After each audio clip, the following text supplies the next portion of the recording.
This podcast is proudly sponsored by Gyro Drilling. They provide world-class drilling solutions for all types of projects. They specialise in auger, air core and RC drilling.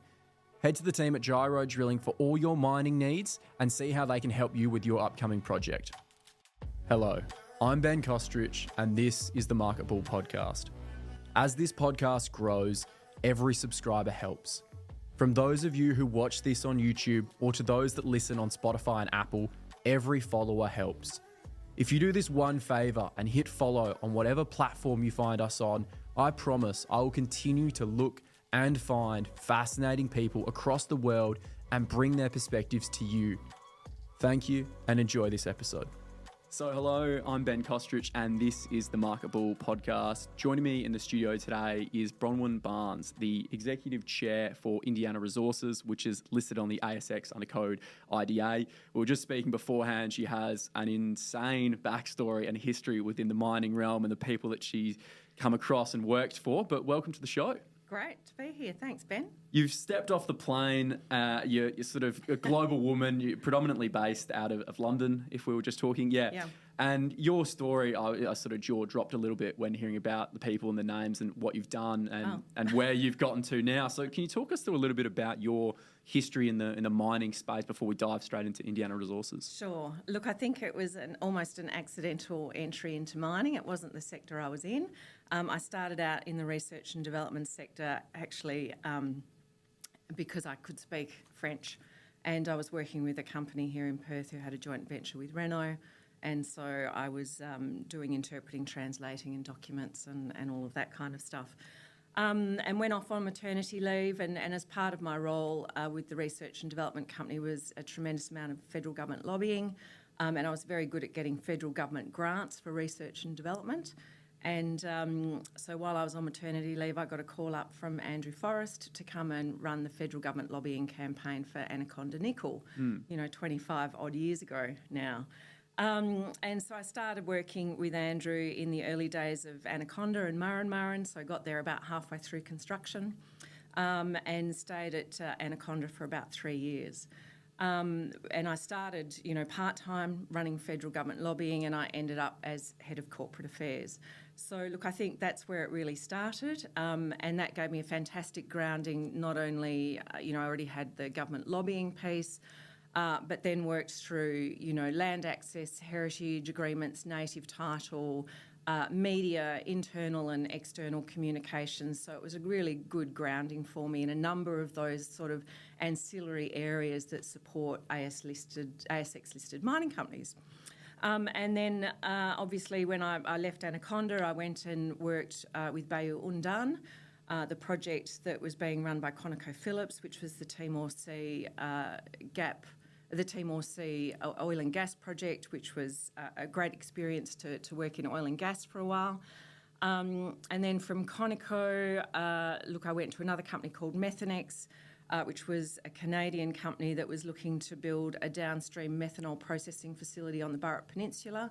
And once again, I was General Manager of Corporate Affairs for them. And then went to Western Mining and was General Manager of Corporate Affairs for Western Australia.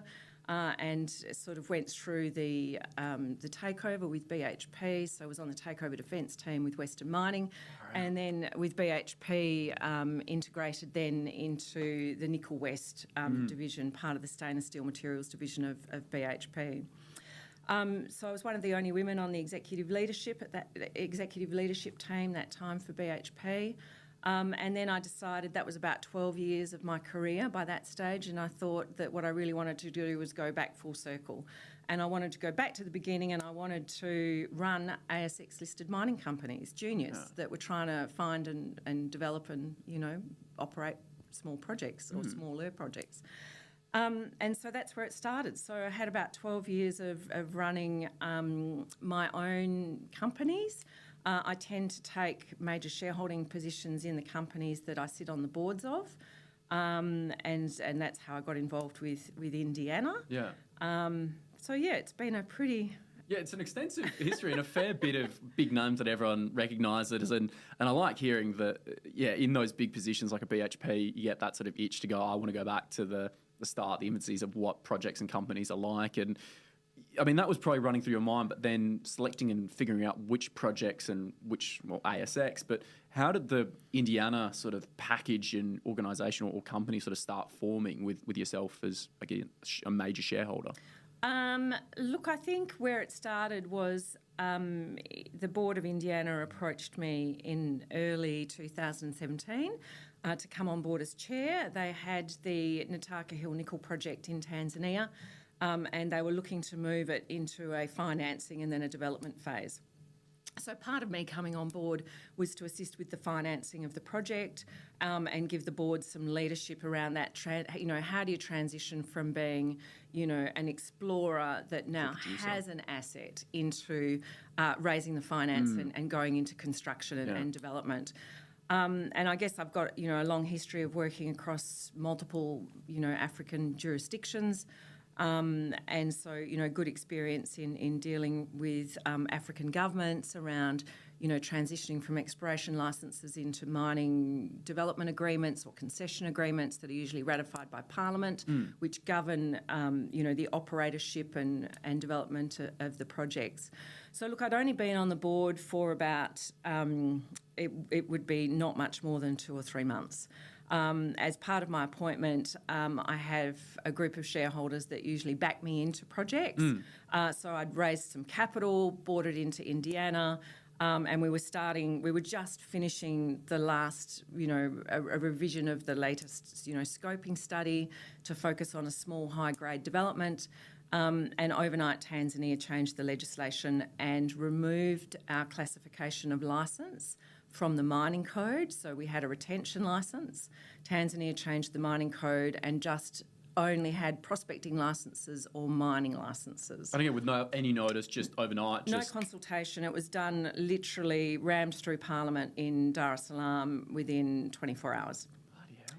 So it was quite a stressful experience for the board and for its shareholders. I mean, that was a significant asset. There'd been over $60 million US spent on that project in exploration and development studies over a period of 18 years. The project had always been either held and then, joint ventured out or, whatever, but it had always been held by the company. So that was a significant asset, and it was the only asset the company had. Yeah. So a significant asset to lose and a significant loss for shareholders who had invested that money over such a long period of time.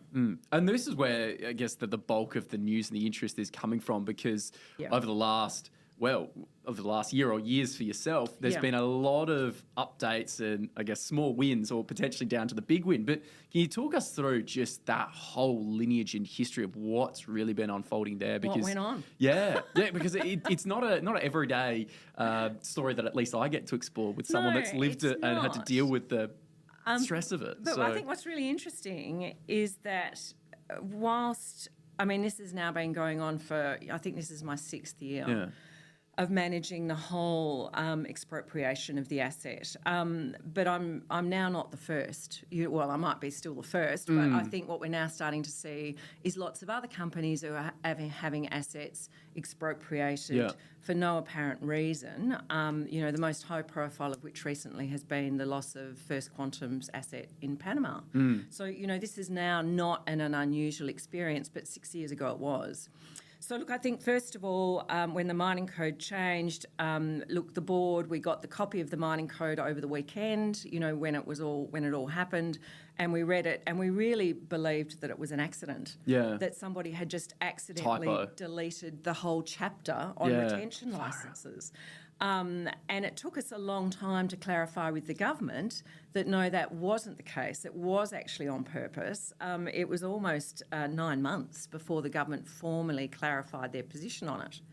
And when they formally clarified their position, their position was that they were going to form a mining commission who would liaise with all of the retention licence holders who had lost their assets to agree with them a new form of tenure.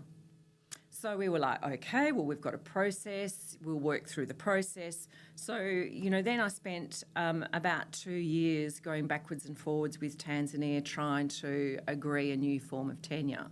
Now, we've got to remember, during this phase, I was still the non-executive chairman. You know, this wasn't supposed to be my day job. No. You know, as in running Indiana, and you know, thankfully we've come full circle and it's now not my day job. But at the time, it just started taking up more and more of my you know, available chunk of time, yeah. So look, after about 2 years, in December 2019, I remember very clearly I had a meeting with the Mines Minister in Dar es Salaam, and he told me that we were very close to achieving a solution around resolving the tenure question for Ntaka Hill. He reassured me that I would be very happy with the outcome and that it was a good decision for shareholders and also for the people of Tanzania. And he wouldn't expand on that, wouldn't give me any further detail, but he said, we'll be in touch with you, you know, very shortly. Well, on the 20th of December, I woke up and found on the government website that my asset was advertised for sale. So it was at that point that we then triggered international arbitration. And because the asset was held through an ownership structure that meant the asset in Tanzania was owned by a Tanzanian subsidiary that was wholly owned by a UK subsidiary that then was wholly owned by India, or in partnership with some joint venture partners. It meant that I could take action against Tanzania through the World Bank, through the International Centre for Settlement of Investment Disputes, under the provisos or under the provision of the Tanzania-UK Bilateral Investment Treaty. So that's how I got to the World Bank. Wow. Yeah, that's not an everyday story at all. No, it's not an everyday story. Yeah, I mean, the fact that you have these conversations and then the following morning you see a for sale sign, it sounds like something out of a TV show, just the way that I unfolded. But, no, I mean, that was, December, and now, you know, we had COVID, and I'm sure that was probably used as some form of, you know, delaying excuse, or what was... Surprisingly not? No, surprisingly it wasn't. I think, you know, that was December 2019. In January 2020, we triggered the international arbitration process, which is this is when lawyers get involved. You know, letters start going backwards and forwards, and then you know that you're in the process. Yeah. I remember going to London in February 2020. Just before. And I was negotiating the litigation funding facility that we had with Litigation Capital Management, which covered us for $4.6 million US, which would fund the whole of us for arbitration.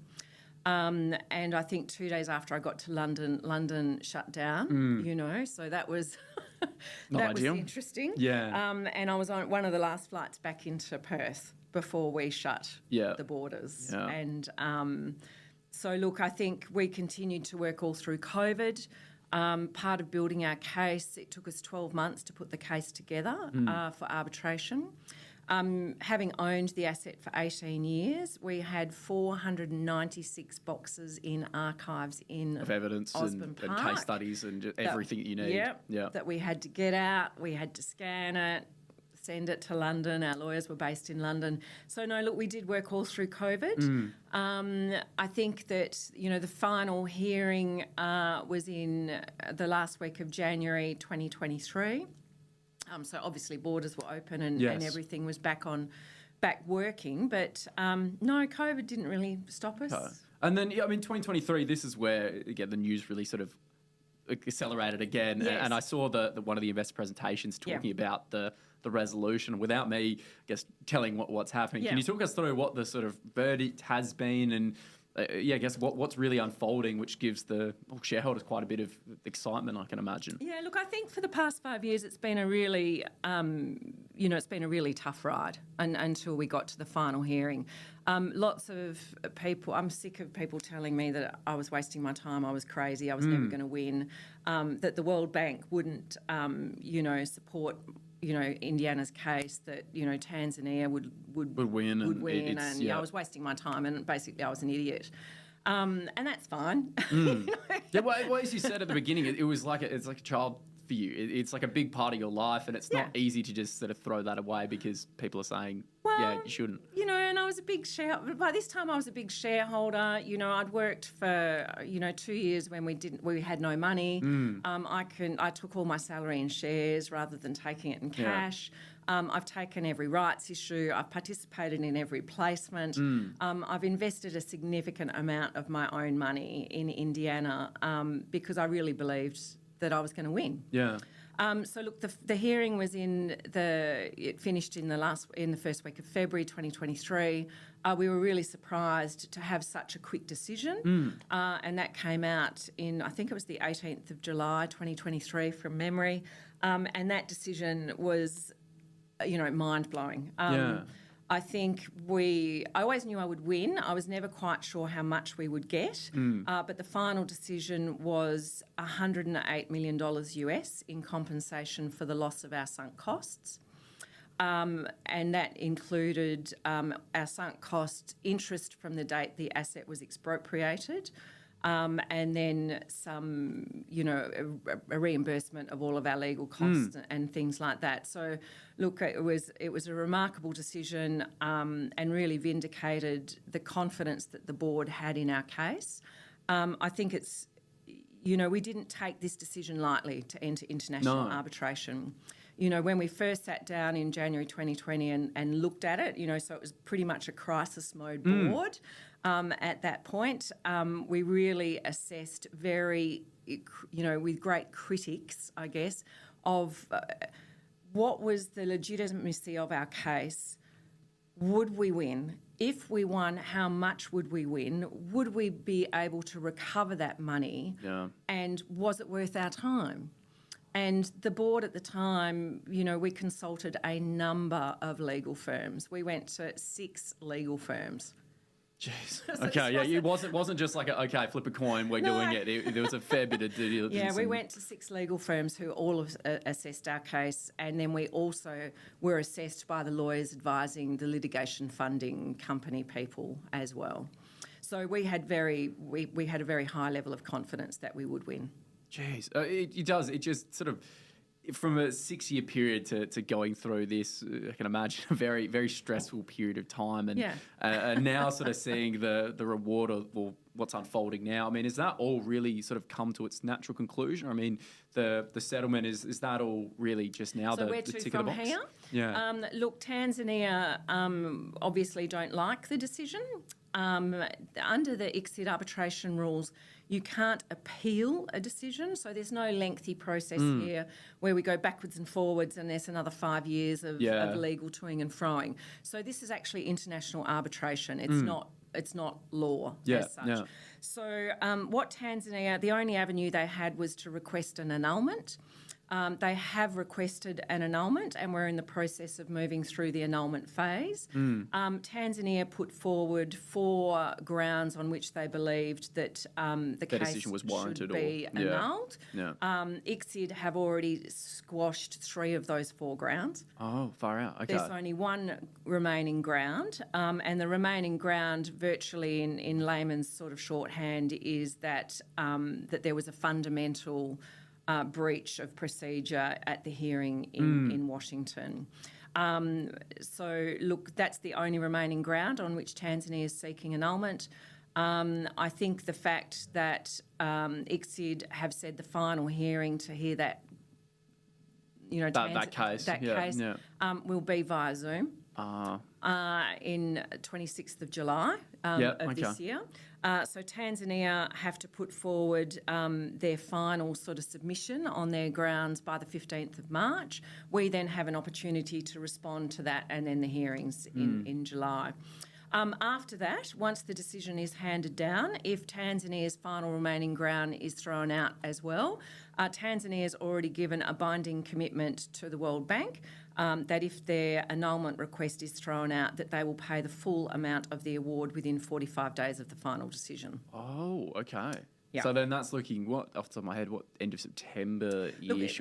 We can't you can't really sort of put a nail in a final timeline on it. But look, my experience with ICSID is that the committees have worked very well. These are obviously independent people who sit on these committees. They've already been pre-qualified by the World Bank. They're usually retired judges or, very experienced legal professionals who put a lot of thought and consideration into the process. I'd like to think that by the end of this year, I'll have $120 million in my bank account. Yeah. I mean, that would be an amazing outcome. Yeah. What I'd really like to do is have this finished. Massively. For me, this has dragged on, for over 6 years. It's been a huge part of my life. And I think this is not why I joined the mining sector. No. It wasn't so I could take action against sovereign states. What I really like to do is, build projects. Yeah, it does. When you talk about the beginning of this, going back and having an interest in wanting to restart projects, you wouldn't have really picked this as the course of outcome. And it's just, from a personal point quickly, I mean, how is this from a psychological, would just staying the course? You said that people were saying, it's not even worth it. And I guess all the naysayers and all the people that would have said that, it can't be done. I mean, how did you just sort of mentalise that and sort of move on with the day-to-day and stay focused on trying to execute this? Because this mustn't have been easy. I guess I think being a female in mining for a start, you have to have a pretty thick skin. Yeah. I really don't care what other people think and say about me. I always sort of say what other people think about me is actually none of my business.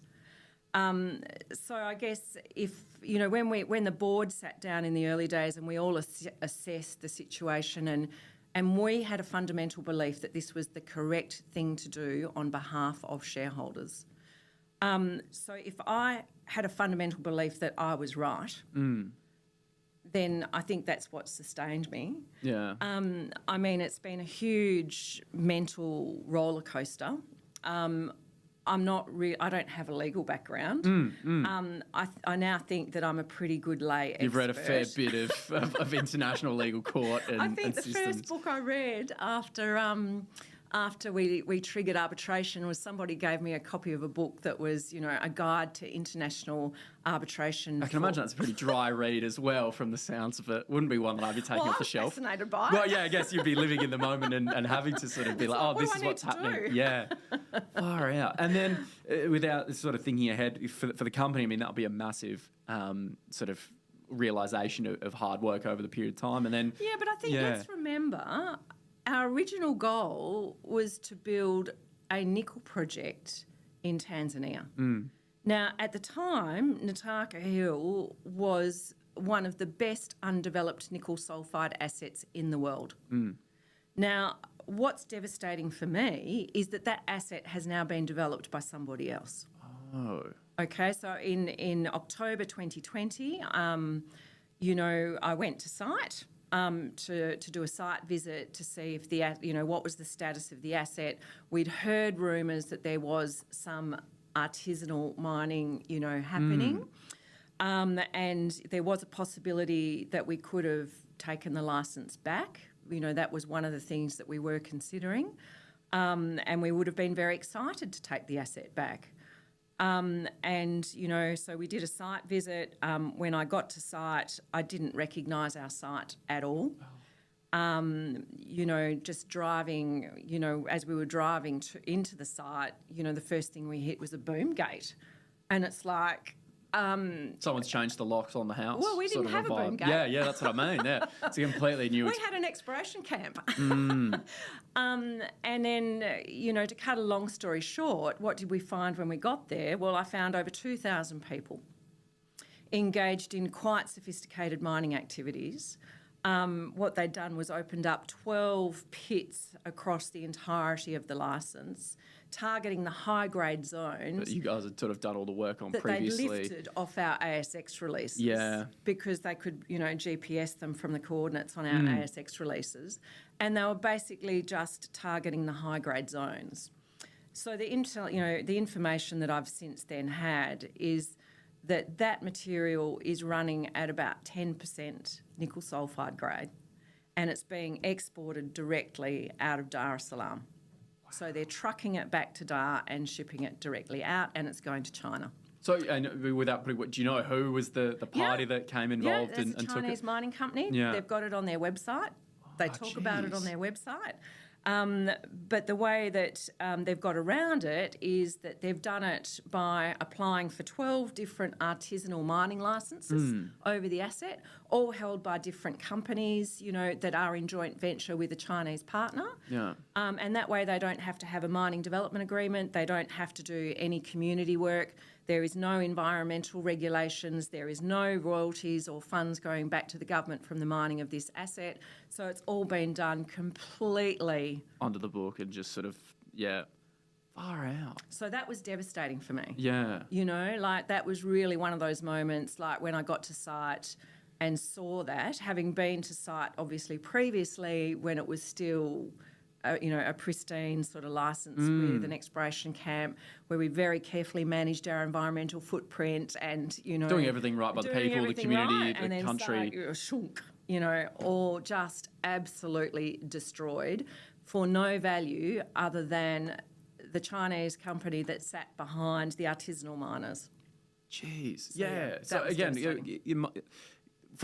has it sort of killed a bit of your interest and thrive in the mining, seeing this happen? No, or because is I'm back in Africa. Yeah, I was about, hasn't at least dulled your sort of interest in the mining? Because that would be a thing that could ricochet someone to be like, I'm out. I can't do this again. It'd be quite a. It's not the first time I've worked with or seen artisanal mining in action in Africa. I've seen it in Burkina. I've seen it on some gold licenses that Indiana used to have in Mali as well. So I think that if you're working in Africa, you all accept that there will always be a level of artisanal mining.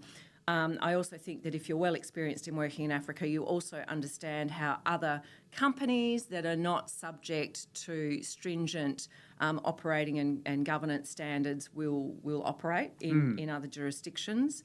So no, look, I think really disappointing and soul destroying. Yeah. But I'm back in Africa. You're back at it again. Far out. But if we look at, I guess, what comes next for Indiana Resources, I mean, have you got, again, the mind map of where you go next or what happens with the future potential 6 years that aren't as stressful? I mean, mining exploration, there's always stress, but hopefully not to this level. I mean, what's the next sort of direction that the company's going in? Look, I think we're really focused at the moment on finishing annulment. We do want to get this whole exercise out of the way. We want to wrap it up. It's not what Indiana was set up to do. I think in the background, which is not really the background, but the focus always goes on to the arbitration. But we do have a magnificent portfolio in South Australia.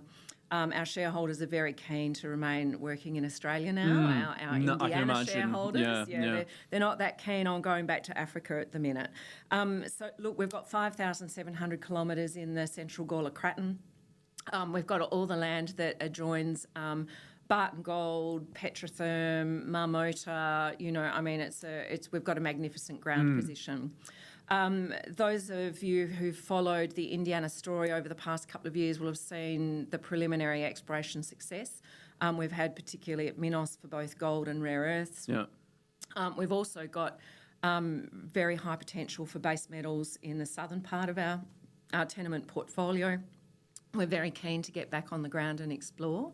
And I guess I've always been very clear to shareholders what happens when we get the money. So, look, I think, we've all put so much money into the company over the past 5 years to keep it going and keep it afloat. We've got a really great group of shareholders who have been so super supportive of me. Very loyal for these sort of... Really loyal. They've really stuck the game. What we'd like to do is the majority of funds will be distributed back to shareholders through various mechanisms that the company is considering now. We will be holding roughly 15 million Aussie dollars in the bank to fund exploration activities in South Australia. That will fund us for at least 2 years. And I've always been very clear with the team is that after 2 years and $10 million, if you haven't found something that's worth developing, move on. It's time to call it. And then we'll still have $5 million left if we need to go and find another asset, then there's sufficient funds to do that. But on the other hand, if we have found something that's ready to take into some kind of development phase, or feasibility or a scoping or, whatever we choose to do, then that's the opportunity to go back to shareholders and ask them to fund that phase on the merits of the project as it stands. Yes. So look, I've always been very clear that money will go back to shareholders, but we will leave enough money in the kitty to keep look the after next stages going. Yeah, okay. Saying that, you've got base metals, gold at the moment. If I look at the macro side of it, it's at all-time highs. That's an interesting one. Yep. The rare earths has sort of had a bit of a tough going at the moment, but of course we know the outlook for that. And then who knows? Have you got a potential, priority list, or as you said, because you've got such a large land mass, it's really going to be a matter of what you uncover and then so go I guess from we're there. really lucky at Minos that what we have is, we'd always been drilling for gold, and it was only when our next door neighbour Petrotherm announced that they'd discovered rare earths that we decided we better go back and test. Yeah. No, you always like to see other people having success next door and see it. And we weren't really looking for it. We didn't really contemplate having rare earths. So it was only once we reassayed and we realised that, what we had was a zone that sits on top of the gold structure of, so what have we ended up with? Well, we're not quite sure if we've got a gold deposit with a rare earth on top. overburden, or do we have a rare earth deposit with a gold credit? I'm not sure. We need to do more drilling. Okay. Yeah, and as again, this is all the things that are going through your head and the board's head as it sort of gets a little bit further on. But this whole story and this whole international bank, it's not an everyday conversation that I get to have, and I'm glad that, from the way that you're speaking, there is this pretty good conclusion inevitably coming in the end, and it's going to be beneficial for shareholders. Yeah. If there's three key takeaways, I always like to round these conversations out that potential investors and current shareholders can take away from this conversation. What would you say those three key points would be? About the Indiana story? Yeah. What they can expect over the next, 12 months? Oh, look, definitely a resolution to the dispute with Tanzania. I'm pretty comfortable that will be all done and dusted inside 12 months. I think really pivoting that then back to having the company fully focused on exploration in South Australia.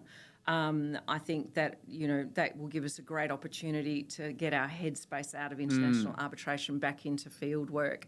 And then I think finally having a fully funded company. Yeah.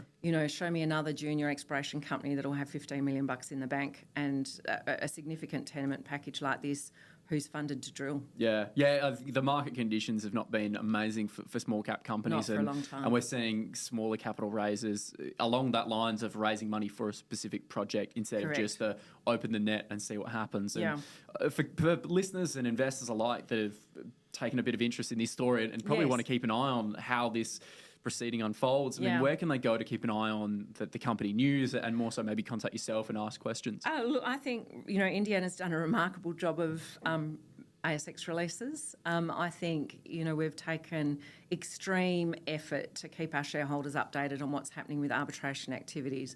So, look, our website is a treasure trove of ASX releases on international arbitration. And, of course, the most interesting document, I think, on our website is the final award document that was handed down from ICSID that people can read for themselves around. That was the decision that was handed down by the World Bank.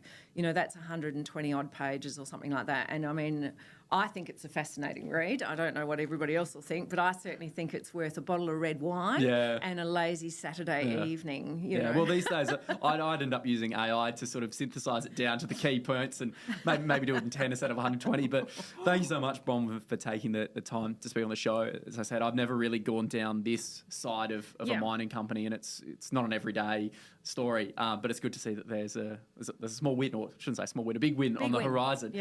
So thank you so much. I'm looking forward to seeing what unfolds, and hopefully when you next come back and you can speak on the show, you can give us another update on what's unfolding. Thank you so much for taking the time today. Pleasure. Thank you. Thanks for listening to the Marketable podcast. Please remember that the topics and stocks discussed in this podcast are not financial advice. If you enjoyed this episode, please make sure to like, share and follow. You can follow The Marketable on all our socials and keep up to date with global market insights.